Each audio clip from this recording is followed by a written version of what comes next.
नमस्कार दोस्तों, TNC bullet series में आपका स्वागत और अभिनंदन है।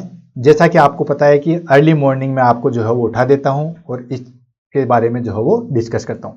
टीएनसी बुलेट सीरीज हमारे पास में जो है वो सुबह 7 बजे एक इम्पोर्टेंट टॉपिक लेके आता है, कंटिन्यू लेके आते हैं और हमेशा साल भर जो है वो ये चलेगी। इसका मेन दायित्व है कि हम बड़ी क्लास को छोटी में लेके आते हैं। बहुत सारे बच्चे सारे दिन भर जो है वो अपने रील्स या शॉर्ट्स के माध्यम से अपना टाइम खराब कर देते हैं, तो क्यों ना उस टाइम के दौरान जो है वो हम एक अच्छा टॉपिक जो है वो कंप्लीट करें और चीज़ों को जो है आप लंबी छलांग जो है वो 50 मीटर की नहीं मार सकते हो, लेकिन अगर वहां पे जो है वो 150 सीढ़ियां लगा दी जाए तो आप छोटी छोटी सीढ़ियां चढ़ के जो है वो पर्वत पे भी चढ़ सकते हो। डायरेक्ट छलांग मार के आप पर्वत पे नहीं चढ़ सकते। ठीक उसी तरीके से step by step per day आप एक टॉपिक करोगे, कंटिन्यूटी रखोगे, कंसिस्टेंस रखोगे, तो आप 100% जो है वो आपका सिलेक्शन होगा और आपके टॉपिक जो है वो क्लियर होते जाएंगे। क्लियर है? तो इसी में हमारे पास में बहुत सारे बच्चों की डिमांड आई थी कि पल्मोनरी फंक्शन टेस्ट करवा दो या लंग्स वॉल्यूम करवा दो, कितनी होती है उसके बारे में हम जो है वो आज डिस्कस कर लेते हैं। इजी टॉपिक है। बस क्वेश्चन आंसर की बात करें तो क्वेश्चन आंसर इसमें जो है वो हमारे पास में बेसिकली दो टाइप के क्वेश्चन पूछे जाते हैं। एक तो डायरेक्ट जो है वो हमारे पास में पूछा जाता है कि वॉल्यूम कितनी होती है, जैसे हम इसमें बहुत सारी वॉल्यूम एंड कैपेसिटी पढ़ेंगे। अब वॉल्यूम क्या होती है, कैपेसिटी क्या होती है, इसको हम देख लेते हैं। ठीक है, तो कोई भी चीज जैसे कितनी सांस हम अंदर लेते हैं, नॉर्मल रेस्पिरेशन में कितनी सांस अंदर ली जाती है, कितनी बाहर ली जाती है, फोर्सफुली हम कितनी सांस को बाहर छोड़ सकते हैं, कितनी सांस हमारे लंग्स के अंदर ही रहती है, टोटल हमारे लंग्स की जो है वो कितनी कैपेसिटी होती है। तो ये क्वेश्चन पूछा था कितनी वॉल्यूम। जैसे टाइडल वॉल्यूम के बारे में मैं आपको कहूं, कम से कम भी 30 बार एग्जाम में क्वेश्चन पूछा गया कि टाइडल वॉल्यूम जो है वो क्या होती है। तो नॉर्मल इंस्पायरेशन और एक्सपायरेशन, ये सांस लिया ये छोड़ा, तो इंस्पिरेशन और एक्सपिरेशन में नॉर्मल हमारे पास में जो है वो कितनी गैस का एक्सचेंज करते हैं उसको टाइडल वॉल्यूम कहते हैं। ठीक है, तो एग्जाम में क्वेश्चन बहुत बार पूछा गया। और जो पेशेंट वेंटिलेटर पे उस पर टाइडल वॉल्यूम भी सेट की जाती है। तो ऐसे क्वेश्चन कई बार पूछते हैं इंस्पायरेटरी रिजर्व वॉल्यूम कितना था, हम कितनी फोर्सफुली जो है वो इनहेल कर लेते हैं, वो इंस्पायरेटरी रिजर्व वॉल्यूम। तो ऐसे क्वेश्चन जो है वो इसके अंदर आते हैं। तो ये सारी चीजें जो है वो हम डिस्कस करेंगे। एक तो क्वेश्चन ये आता है। दूसरा, सीओपीडी के अंदर या फिर अस्थमा के अंदर जो है वो किस तरीके से हम पीएफटी करवाते हैं, जिसको हम स्पायरोमेट्री के माध्यम से जो है वो करवाते हैं। तो पीएफटी करवाते हैं, पल्मोनरी फंक्शन टेस्ट करवाते हैं, उसमें हम कैपेसिटी और वॉल्यूम देखते हैं। अब वॉल्यूम क्या होती है और कैपेसिटी क्या होती है, इनके बारे में 1 बाय 1 करके जो है वो डिस्कस करते हैं। सबसे पहले हम जो है वो पल्मोनरी फंक्शन टेस्ट की जो है वो डेफिनेशन ले लेते हैं। सिंपल है, जो भी हमारे पास में पल्मोनरी होता है दोस्तों लंग्स, फंक्शन यानी कि लंग्स जो है वो जिस तरीके से काम कर रहे हैं, और उनका टेस्ट यानी कि लंग्स का क्या काम है, गैस को अंदर लेना और गैस को बाहर छोड़ना। तो जो लंग्स हमारे पास में काम कर रहे हैं, ठीक है, पल्मोनरी जो फंक्शन काम करे, उनको जो है वो लंग वॉल्यूम और कैपेसिटी में जो है वो असेस करना, किसी मशीन के माध्यम से मापना कि कितनी वो गैस छोड़ रहा है, कितनी वो एक बार में ले रहा है। ये सारी चीजें जो है वो हम पल्मोनरी फंक्शन टेस्ट के अंदर करते हैं।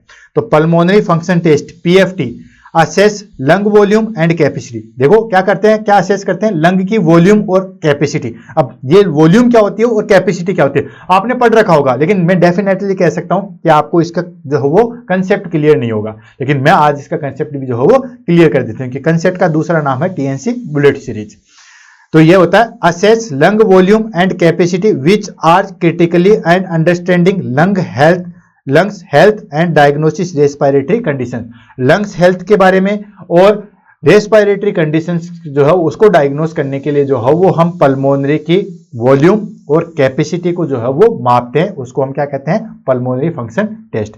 Here is breakdown of volume and capacity measure during PFT. PFT में हम क्या करते हैं, लंग की वॉल्यूम और कैपेसिटी को जो है वो मेजर करते हैं। अब वॉल्यूम क्या होती है, कैपेसिटी कहते हैं, उसको मिला लेते हैं। प्रोसीजर कैसे करते हैं उसके बारे में जो मैं आपको थोड़ा सा बता देता हूं, जो कि ये जो हम कर रहे हो, ठीक है ना, ये हमारे पास में स्पायरोमीटर या स्पायरोमीटर, ये क्या है, स्पायरोमीटर। और जहां पे ग्राफ बनता है इसको बोलेंगे हम स्पायरोग्राम। अच्छा मेरे पीछे आ गया क्या, चलो इसको लिख देते हैं। ये देखो ये है हमारे पास में स्पायरोमीटर, ये जो मशीन है, मेरे पीछे आ गया था इसलिए दिख नहीं रहा होगा बहुत सारे बच्चों को, ये है स्पायरोमीटर। ठीक है, और जो फिर ग्राफ बनता है, वॉल्यूम का जो ग्राफ बनता है, इसको बोलेंगे स्पायरोग्राम। ठीक है, ये बनता है। और ये जो हमारे पास में जब प्रोसेस करते हैं तो इसमें नोज को जो है वो क्लिप रखे थे, क्योंकि अब जब किसी क्लाइंट को कहेंगे कि सांस जोर से छोड़िए, तो जरूरी हो कि वो सांस से छोड़ेगा, मतलब मुंह से ही छोड़ेगा, नाक से भी हवा थोड़ी बहुत निकल सकती है, या उसको कहेंगे जोर से सांस लो, तो जोर से सांस वो अंदर लेगा तो कुछ एयर नाक से भी जा सकती है, तो वॉल्यूम सही तरीके से नहीं मापी गई, इसलिए जो है वो नोज को जो है वो पिंच रखा था। और एक यही रिस्पॉन्सिबिलिटी, नर्सिंग रिस्पॉन्सिबिलिटी जो है इसमें चेक की जाती है। एग्जाम में क्वेश्चन पूछा, अब देखो एक ही रिस्पॉन्सिबिलिटी याद करनी है, वही एग्जाम में पूछ लिया। जब भी आप स्पायरोमेट्री करते हो या स्पायरोग्राम जो है वो मेजर करते हो, तो नोज को जो है वो क्लिप लगा के, यानी कि नोज को जो है बंद कर दिया था। क्यों बंद कर दिया था? ताकि कोई भी एयर जो है वो नोज से बाहर न तो बाहर निकले न अंदर आए, क्योंकि जो मेजर करता है ना, ये पाइप के माध्यम से मेजर करता है। तो अगर हवा जो बाहर निकल गई, मान लो आपने जोर से सांस छोड़ी, 800 ml छोड़ी, 200 नाक से निकल गई, तो मशीन तो मेजर 800 ही करेगी, राइट। तो इस तरीके से जो है वो चीज हो जाती है। क्लियर? अब हमारे पास में जो है वो कैपेसिटी और वॉल्यूम, इन दो चीजों को जो है मैं ले लेता हूं। बार बार चीज का जो है वो जिक्र आ रहा है, एक होता है वॉल्यूम, ठीक है, और दूसरी आ रही है हमारे पास में कैपेसिटी, ठीक है। तो कैपेसिटी और वॉल्यूम क्या होता है उसको हम ले लेते हैं। वॉल्यूम चीज होती है एक सिंगल, जैसे मान लो टाइडल वॉल्यूम, कितना छोड़ रहे हैं कितना ले रहे हैं, वो tidal volume. Inspiratory reserve volume, एक बार में कितनी श्वास खींच रहे हैं, वो होगी वॉल्यूम। एक्सपायरेटरी रिजर्व वॉल्यूम, एक बार में कितनी छोड़ रहे हैं, वो होगी वॉल्यूम। यानी कि एक बार में जो चीज कर रहे हैं ना, कितनी ले रहे हैं, कितनी छोड़ रहे हैं, कितनी बची हुई है, वो सब वॉल्यूम होती है। आई थिंक क्लियर हो गया होगा। कितनी हम ले रहे हैं, खींच के हम कितनी ले रहे हैं, खींच के हम छोड़ रहे हैं, कितने हम जो है वो हमारे लंग्स के अंदर रखे, वो सारी चीज आ गई दोस्तों वॉल्यूम। कैपेसिटी क्या होती है? दो या दो से अधिक वॉल्यूम को मिला के क्या बनती है? कैपेसिटी बनती है। जैसे इंस्पायरेटरी रिजर्व वॉल्यूम और टाइडल वॉल्यूम, वो आ गए इंस्पायरेटरी रिजर्व कैपेसिटी। क्लियर? तो दो या दो से अधिक, दो या दो से अधिक, मोर देन टू, ठीक है, मोर देन टू, दो या दो से अधिक चीजों को मिला के जो चीज बनती है, दो या दो से अधिक वॉल्यूम को जो चीज मिला के बनेगी, वो आ गया हमारे पास में कैपेसिटी। अब ये देखो हमारे पास में आ गया स्पायरोग्राम, इसी में हम सारा जो है वो खेला खेल देंगे, यानी कि क्या क्या चीजें। अब देखो इसको जो हो पहले बनाने का जो हो मैं आपको एक सिनेरियो और बताता हूं थोड़ा सा, अदरवाइज वो सारी चीज क्लियर नहीं होगी, क्योंकि कंसेप्ट क्लियर करना जो है वो जरूरी है। ये हमारे पास में जो है वो एक नॉर्मल सांस कितना ले रहा है, इंस्पिरेशन, ऊपर वाला इंस्पिरेशन, ये हम नॉर्मल सांस ले रहे हैं, राइट। ये हमारे पास में जो है वो नॉर्मल सांस है। देन उसके बाद में जो है वो हमारे पास में ये आपके सामने जो है वो चीजें आ गई। देखो इसके बीच में मैं एक इमेजिनरी लाइन जो है वो बना देता हूं। ये लो मैंने इमेजिनरी लाइन जो है वो बना दी थी। ऊपर वाला जो है वो इंस्पायरेशन है और नीचे वाला जो है वो एक्सपायरेशन है। अब देखो श्वास ले रहे हैं, छोड़ रहे हैं, ले रहे हैं, छोड़ रहे हैं, दिख रहा होगा, मैं मोटे पेंसिल, श्वास यहां से ले लो, ले रहे हैं, छोड़ रहे हैं, ले रहे हैं, छोड़ रहे हैं, ले रहे हैं, छोड़ रहे हैं, ये वाली, ये हमारे पास में हमने खींच के लिया, वो लिया, देन ये छोड़ा, देन उसके बाद ये हमने खींच के लिया और ये हमने खींच के छोड़ा, ठीक है। तो ये सारी चीजें, यानी कि इस तरीके से जो डायग्राम बनता है, ऊपर वाला जो है वो इंस्पिरेशन है और नीचे वाला जो है वो एक्सपिरेशन है। पूरा चीज क्लियर कर दूंगा। अब देखो ये हमारे पास में आ गया दोस्तों स्पायरोग्राम। अब मैं जो है वो एक इमेजिनरी लाइन बनाता हूं यहां पे, ठीक है, ब्लू कलर के बना देता हूं। ये डैश डैश करके मैं इमेजिनरी लाइन बना रहा हूं, ठीक है। ये इमेजिनरी लाइन आप थोड़ा सा याद रख लेना, मैंने कहा ना इमेजिनरी लाइन, तो ये इमेजिनरी लाइन। अब देखो ऊपर वाला क्या है दोस्तों, जिसमें हम सांस ले रहे हैं, और नीचे वाला क्या है, हम सांस छोड़ रहे हैं। अब एक एक करके जो हम इसको लेंगे, फिर आगे जो है वो बढ़ेंगे वन बाय वन करके। सबसे पहले आ गया नॉर्मल, हम जितना ले रहे हैं उतना छोड़ रहे हैं, वो सारी चीजें क्या आ गई दोस्तों, टाइडल वॉल्यूम। इसमें हम ले लेते हैं, ये ले लेते हैं, ये नहीं, ये पेन सही नहीं है, कौन सा था पेन,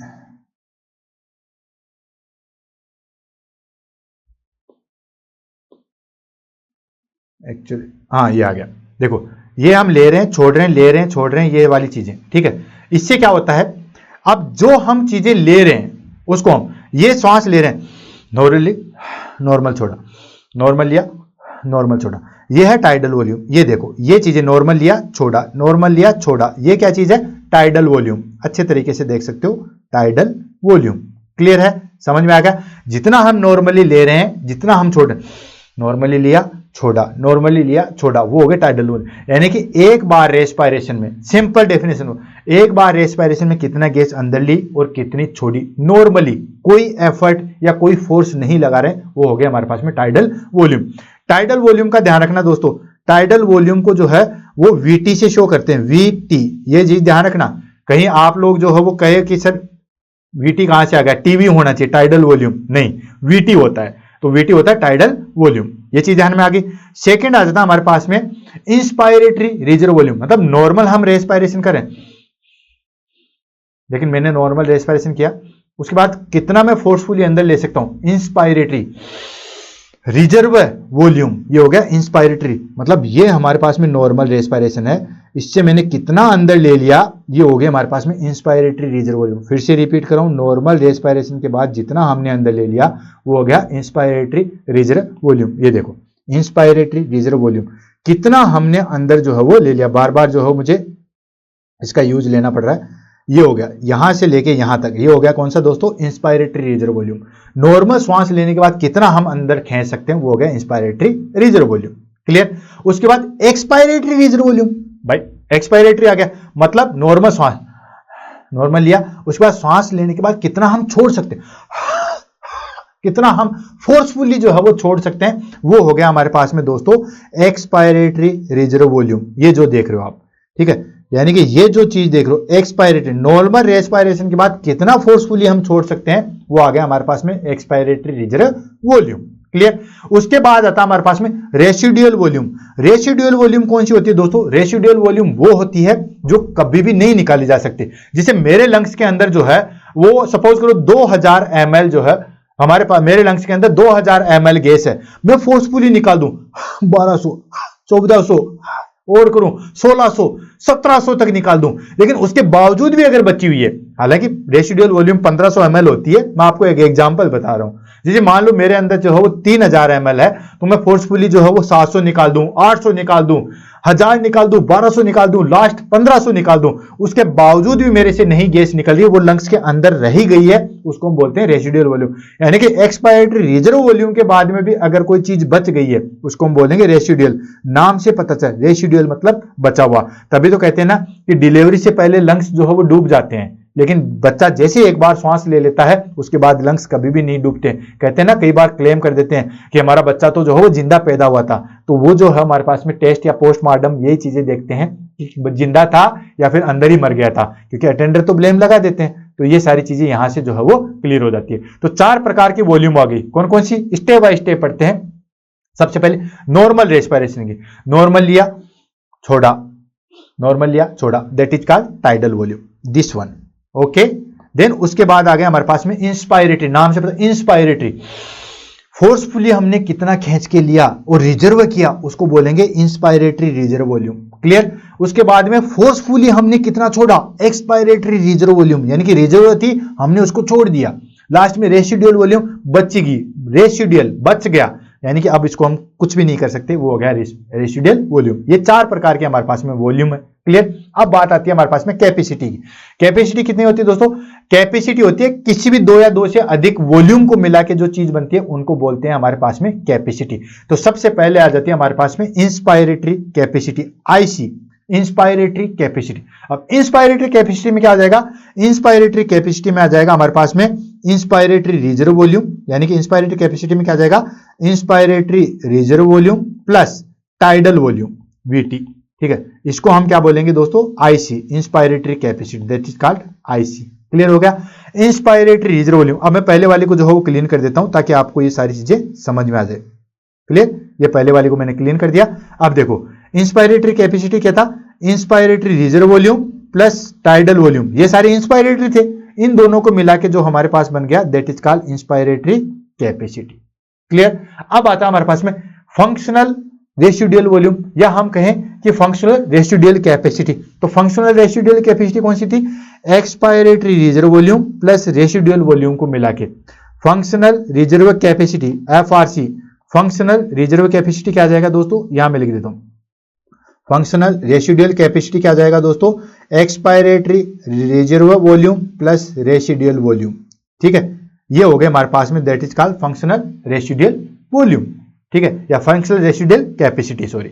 उसके बाद आता हमारे पास में वीसी, वाइटल कैपेसिटी। नाम से पता चला वाइटल कैपेसिटी मतलब इंस्पायरेशन की भी, टाइडल वॉल्यूम की भी और एक्सपायरेट, मतलब रेसिडुअल वॉल्यूम को छोड़ के जो सारी चीज, रेसिडुअल वॉल्यूम तो काम ही नहीं आ रही ना, तो वाइटल कैपेसिटी, वाइटल क्या होता है, जो हमारे चीज काम आ रही है, कहते हैं ना वाइटल थिंग्स, ठीक है। वाइटल थिंग्स यानी कि जो चीजें हमारे पास में काम आ रही है, तो इंस्पायरेटरी कैपेसिटी बोल दो या टाइडल वॉल्यूम बोल दो, या हम कहें कि इंस्पायरेटरी कैपेसिटी या एक्सपायरेटरी रिजर्व वॉल्यूम, चीज तो एक ही है। समझो, देखो कोई भी चीज को जो हो वो रटो मत, रट के जो हो वो कितनी देर याद करोगे। मैं इसको क्लीन कर दूं, चलो मैं क्लीन कर देता हूं, बाकी चीजें ठीक है आ जाएगी। अब देखो क्या था, vital capacity, vital capacity in the sense कि कितने हमारे पास में लंग्स, रेसिडुअल वॉल्यूम को छोड़ दो, यानी कि सीधे शब्दों में बात करें, inspiratory reserve volume plus tidal volume plus expiratory reserve volume plus, ठीक है, ये जो चीजें तीनों चीज प्लस यानी, ठीक है, ये तीनों चीजें क्या आ जाएगा दोस्तों हमारे पास आ जाएगा, that is called vital capacity. Inspiratory reserve volume और टाइडल वॉल्यूम को अगर मैं इंस्पायरेटरी कैपेसिटी लिख दूं तो कोई गलत है, यानी कि vital capacity is equal to inspiratory capacity plus expiratory reserve volume. कोई दिक्कत है, ये और ये यहां तक ले लिया और ये ले लिया, एक्सपायरेटरी रिजर्व वॉल्यूम ले लिया और इंस्पायरेटरी कैपेसिटी ले लिया, तीनों चीजें एक ही है। तो इस तरीके से लास्ट आ जाता हमारे पास में टोटल लंग कैपेसिटी। अब देखो जो वाइटल कैपेसिटी थी उसमें हमारे पास में रेसिडुअल वॉल्यूम भी जोड़ दो, वो होगी total lung capacity. Inspiratory tidal volume plus expiratory reserve volume plus residual volume सबको जोड़ दो, that is called total lung capacity. I think आपको सारी चीजें जो है वो क्लियर हो गई होगी, इस चार्ट के माध्यम से आपको सारी चीजें जो है वो क्लियर होगी। अब देखो, अब हमें छोटी छोटी चीजें याद रखना है कि कितनी वाइटल टाइडल वॉल्यूम होता है, कितना इंस्पायरेट होता है, और फिर उस हिसाब से हम जो है वो आसानी से आगे चीजें जो है वो बढ़ सकते हैं। क्लियर है? तो आगे बढ़ते हैं और इस चार्ट को जो है वो नया ले लेते हैं ताकि ये सारी चीजें जो है वो आपको क्लियर ही रहे, और उसमें हम आगे जो है वो कुछ भी करेंगे तो इसमें हम कर सकते हैं। हम चार्ट ले लेते हैं हमारे पास में, दैट इज कॉल्ड, यही चार्ट है, हाँ यही है, इसमें ले लेते हैं। ये लो थोड़ा सा बड़ा बनाते हैं और इसको 1 बाय 1 करके पढ़ते हैं, इसमें हम काटापीटी करेंगे।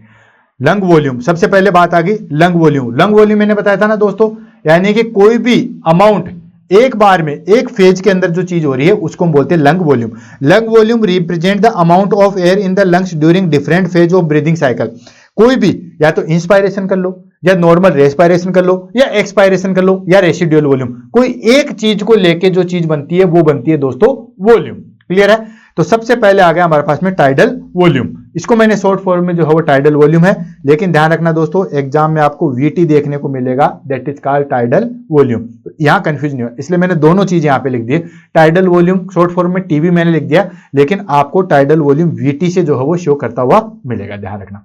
और यही सबसे ज्यादा एग्जाम में जो है पूछा गया है, ये होता है दोस्तों नॉर्मली जो है 500 ml नॉर्मली। क्लियर है? अब टाइडल वॉल्यूम क्या था, अब मैं नहीं बताऊंगा, आप फटाफट बताओगे। टाइडल वॉल्यूम क्या था, नॉर्मली इनहेल और एक्सेल, नॉर्मल रेस्पिरेशन के दौरान या नॉर्मल ब्रीदिंग के दौरान जो चीजें होती है उसको बोलते हैं tidal volume. The amount of air inhaled, थोड़ा पेन चेंज कर दूं, the amount of air inhaled और exhaled during normal relax breathing. Normal relax breathing करे, नॉर्मल श्वास ले रहा है, छोड़ रहा है, नॉर्मल ब्रीदिंग हो रही है, वो चीज होती है टाइडल वॉल्यूम। नॉर्मल वैल्यू की बात करें तो ये होती है दोस्तों 500 ml। ये जो आपके पास में साइन दिख रहा है ऐसा वाला, ये होता है अप्रोक्सीमेट। क्लियर? सेकंड आ जाता है हमारे पास में inspiratory reserve volume. Inspiratory reserve volume कितना था, maximum amount of air inhaled जो करते हैं, मैंने कहा था ना ये हो गया, कौन सा, ये टाइडल वॉल्यूम हो गया। इंस्पायरेटरी रिजर्व वॉल्यूम क्या था दोस्तों, मैक्सिमम एयर हम कितनी इनहेल्ड कर लेते हैं, वो हो गया हमारे पास में, दैट इज कॉल्ड, 1 नंबर, ये 2 नंबर, वो हो गया inspiratory reserve volume. Maximum amount कितनी जो है वो इनहेल कर लेते हैं। The maximum amount of air that can be inhaled after normal inhalation.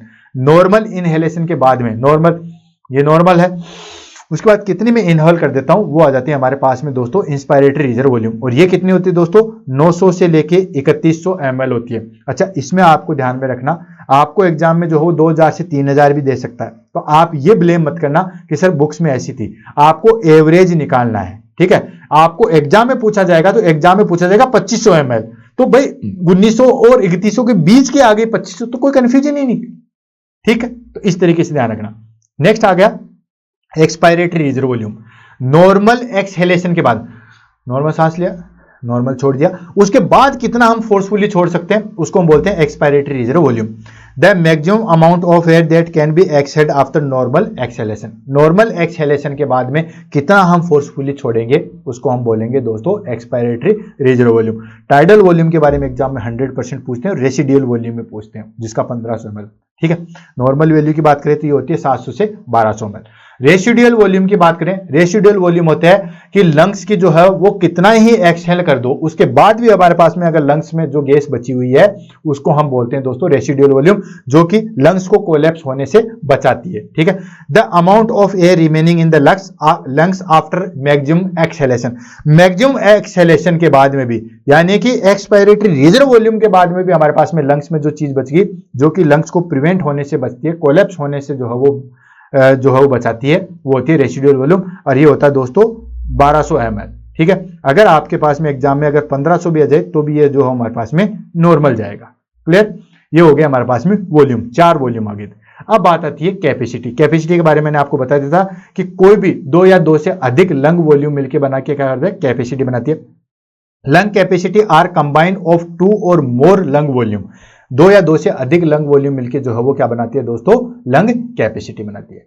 तो सबसे पहले हम ले लेते हैं दोस्तों इंस्पायरेटरी कैपेसिटी। इंस्पायरेटरी कैपेसिटी क्या होती है दोस्तों, इंस्पायरेटरी कैपेसिटी होती है कि कितनी एयर जो है वो हमारे पास में जो है वो रेस्पिरेशन मतलब रेसिडुअल वॉल्यूम को छोड़ के बाकी जो भी चीज बची, ये आ गया ना, देखो इंस्पायरेटरी कैपेसिटी, ये हो गया इंस्पायरेटरी कैपेसिटी, ये आ गया हमारे पास में, यानी कि कितना हम इंस्पायर कर सकते हैं, that is called inspiratory capacity. Sorry, inspiratory capacity क्या हो गया कि कितनी हम इंस्पायर्ड, तो उसमें हमारे पास में क्या था, टाइडल वॉल्यूम था, तो ये हो गया tidal volume plus inspiratory reserve volume.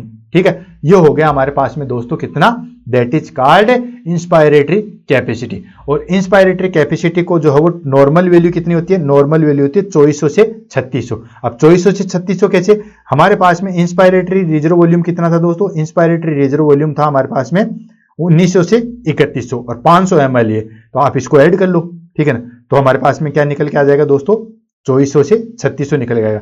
जैसे 1900 तो ये प्लस 500 इसमें ऐड करोगे तो ये कितना हो गया दोस्तों, हमारे पास में 2400 आ गया। और यहाँ पे 3100 था।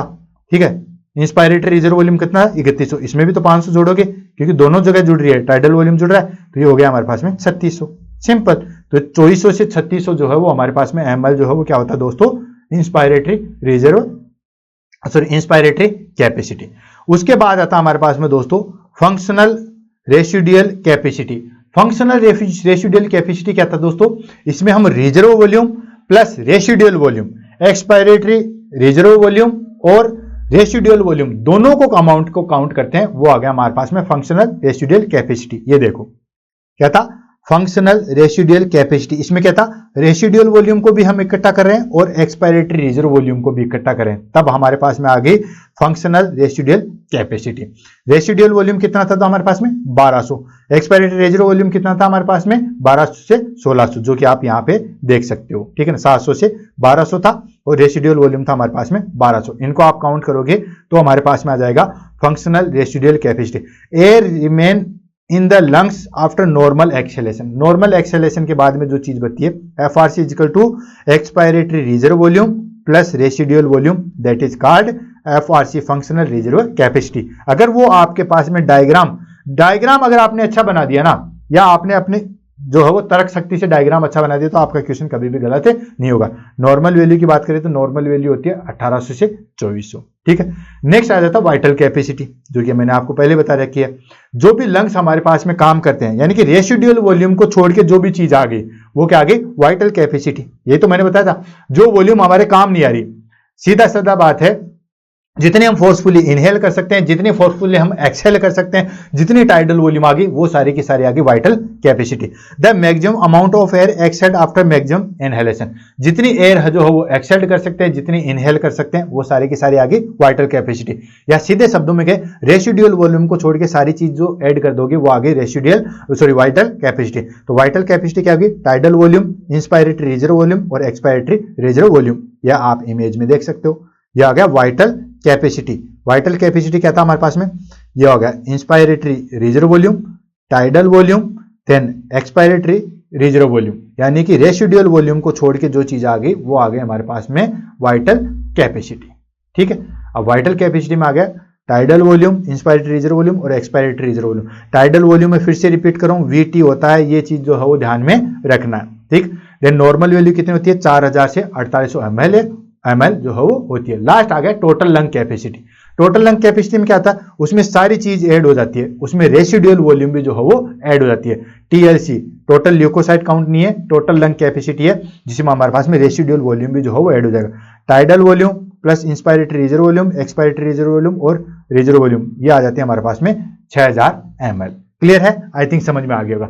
इसमें से भी अगर आपको कंफ्यूजन है तो 3 चीजें याद रख लो, मैं आपको बता रहा हूं क्या क्या चीजें। एग्जाम में क्वेश्चन पूछते हैं टाइडल वॉल्यूम कितनी होती है, तो नॉर्मल टाइडल वॉल्यूम जो होती है दोस्तों 500 ml होती है। नेक्स्ट पूछते हैं रेसिडुअल वॉल्यूम, रेसिडुअल वॉल्यूम होती है दोस्तों 1200 से 1500 ml होती है। एग्जाम में आएगा तो 1500 ml आपको जो है वो करके आना है। देन उसके बाद पूछता हमारे पास में वाइटल कैपेसिटी, वाइटल कैपेसिटी होती है दोस्तों हमारे पास में 3600 से लेके 4800 ml। क्लियर है? 4800 आएगा तो आपको करके आना है। देन टोटल लंग कैपेसिटी ये पूछते हैं हमारे पास में दोस्तों 6000 ml।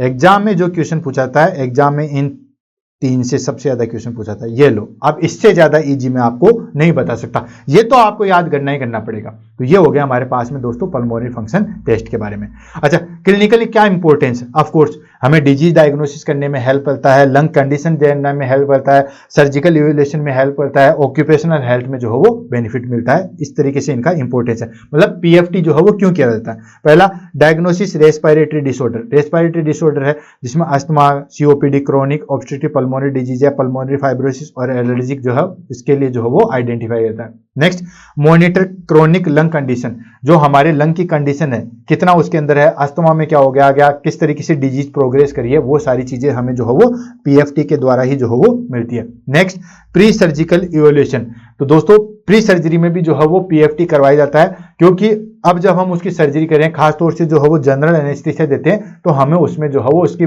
लंग कैपेसिटी और वॉल्यूम जो है वो अच्छी होनी चाहिए, तभी हम आगे जो है वो प्रोसीड कर सकते हैं। नेक्स्ट ऑक्यूपेशनल हेल्थ, ऑक्यूपेशनल जो वर्कर्स जो हजार्ड्स या डस्ट वगैरह में जो है वो करते हैं, तो उनकी कैपेसिटी आइडेंटिफाई हमें टाइम टू टाइम जो है वो करवानी चाहिए। नेक्स्ट आता है की मेजरमेंट ऑफ पीएफटी, ये एग्जाम में सबसे ज्यादा क्वेश्चन पूछा गया है की मेजरमेंट में। अब की मेजरमेंट में क्या करते हैं, की मेजरमेंट में पूछा गया है कि सीओपीडी के अंदर किसका रेशियो देखा जाता है। क्वेश्चन क्या पूछा गया वो मैं बताता हूं। सीओपीडी के अंदर किसका, सीओपीडी या अस्थमा के अंदर किसका रेशियो देखा जाता है, सीओपीडी या अस्थमा, अस्थमा के अंदर किसका रेशियो देखा जाता है, तो उसका अंदर रेशियो देखा जाता है FEV1 प्लस FEV का जो है वो रेशियो देखा जाता है। तो इसको जो है वो आप इंपॉर्टेंट लिख लो, फिर से रिपीट कर रहा हूं, सीओपीडी के अंदर FEV1 एंड FVC इसका जो है वो देखा था। अब FVC जो है वो क्या होता है और FEV1 क्या जो है वो क्या होता है, इस दोनों को, तभी तो हम रेशियो निकाल पाएंगे। तो पहला आ जाता है हमारे पास में फोर्स वाइटल कैपेसिटी।